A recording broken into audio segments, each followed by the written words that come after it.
Welcome to the installation guide for Fishbone Off-Road's light pod bracket for Ford's 04 to 14 F-150 and 2010 to 14 Ford Raptor. Step 1. Lift the vehicle's hood. With a 10mm socket, remove the 2 bolts from one hinge.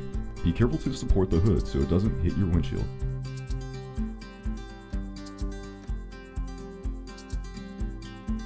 Step 2. Install the pod light bracket on top of the hood hinge, being careful to bolt your hinge down in the same place. Using the factory hardware, reinstall the hinge.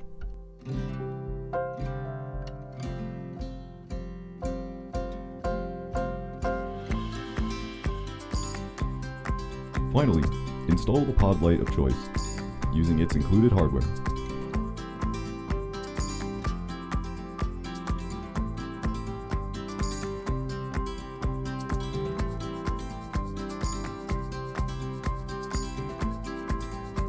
And you're done.